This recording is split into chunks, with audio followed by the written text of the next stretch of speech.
signals. We'll begin with our first question this evening for Ms. Susan Reeder Jessee. On your campaign website, you mentioned one of the keys to job creation in Frederick County would be to reestablish the Business Development Advisory Council, or BDAC, and to restore funding to the Frederick Innovative Technology Center. Where would the funding come from to restore these initiatives, and how do you believe it would help create jobs here in Frederick County? Okay, that's a lot to say in 2 minutes. I've spent most of my career in private industry, and I know the brilliant minds that you can get when you get free consulting from business. BDAC was founded many years ago, and the purpose of sharing, they're the eyes and ears of the community in all industry sectors, and they brought some great initiatives forward for free. They worked with the county group. They brought in things that they knew were coming down the pipeline, whether it would be new business, jobs, new technology. They were the eyes and ears, and they brought that into. And it's no cost to the county, which I think is a great thing to do. I saw some of the ideas they've generated in the last 5 years, and those ideas, if they're allowed to be initiated, would really percolate into new jobs. And I think that's one thing we need here, is looking at higher paying jobs in the Frederick County area. I also had the pleasure, when I was in economic development with the city of Frederick, of being original board member at FITSE. Started at Hood College. FITSE was funded by the county, the city, and the state. It quickly outgrew Hood College, and the county funding at the time was $150,000 a year. Within the past 4 years, that dropped to zero, and they lost their executive director, and we just basically treaded water. I still serve on that client selection committee. It's a small investment to make. They generated a lot of jobs, over 260 jobs, and they generate a lot of trickle-down jobs as well, and adding to the economy.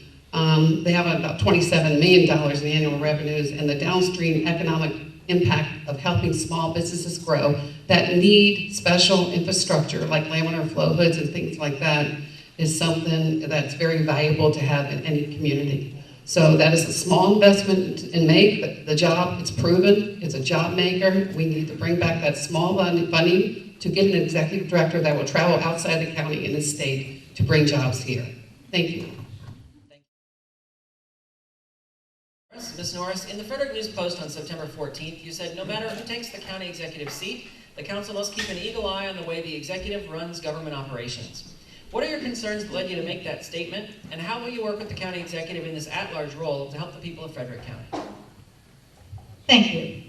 The major reason that I said that is the terrible example that's been set by the current Board of County Commissioners in handling their executive duties. Let me explain. All 5 members of the County Commissioners share equally in legislative and executive power right now. They're supposed to make the laws and implement the laws at the same time. Together, they debate many of the executive functions in open public session. Commissioner Blaine Young's fellow commissioners, Commissioners Shreve, DeLauder, and Smith, have said publicly that they have not been in on all executive decisions, whether it was the Montague Citizens lease purchase, the agricultural economic development specialist cut, budget decisions, because they decided as a group to deputize their decision-making to the president of the board. And incidentally, I don't recall it happening to this extent in my 15 years as a local reporter and a county employee. Commissioner Young has modeled over the last 4 years how an executive with unchecked powers would govern. And this could be a terrible preview of the way the new charter government would be if we give the executive too much autonomy. And to avoid this, the charter board specifically designed balances of power in the executive and the council. It puts a responsibility on our new council to work with the county executive on transparent government in a way that the current commissioners have defaulted on. And this could include regular briefings by the executive to the council, especially during the first critical year of charter. And this is to ensure that legislative decisions are not, whether intentionally or unintentionally, being folded into day-to-day operations and hidden from open debate and accountability. So I believe it's the council's job to make sure we have a public record for the decisions that are made for our taxpayers and citizens, especially in this new charter government. Thank you. Mr. Otis, on your campaign website, you state that citizens have, quote, asked about the possibilities of attracting good companies and government agencies to Frederick County with higher paying jobs so that the long commutes don't rob us of the all-important family time. What is your plan for creating jobs in Frederick County, and how will you bring good companies to the county? Well, I think all of you probably know someone tonight that has lost a job, or needs a job, or are underemployed. And so we need to do something about it. It's going to start by having the county executive and the county council working together.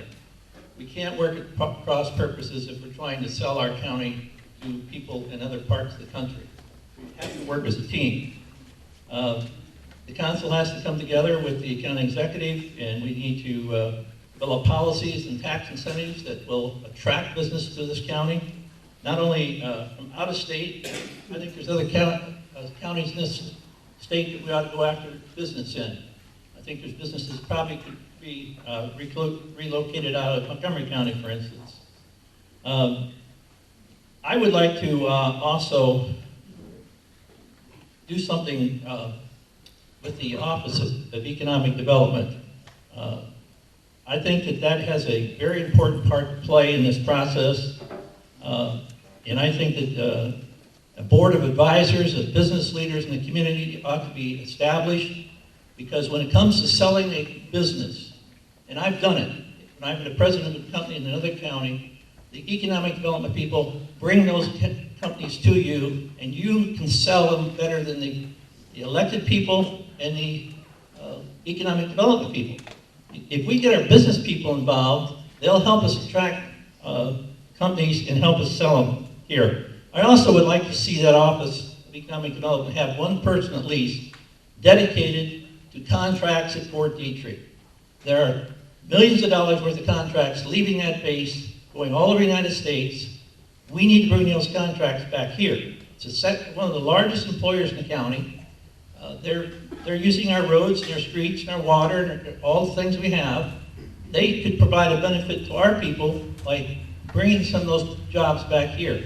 Someone needs to be working with that base on an ongoing basis so that we can have that type of a relationship. I've done it with the Congressman's blessing. He and I worked together on that, and we had a lot of success of helping businesses achieve contracts at Fort Detrick. Thank you. So I'd like to see us do something like that. Thank you, Mr. Otis.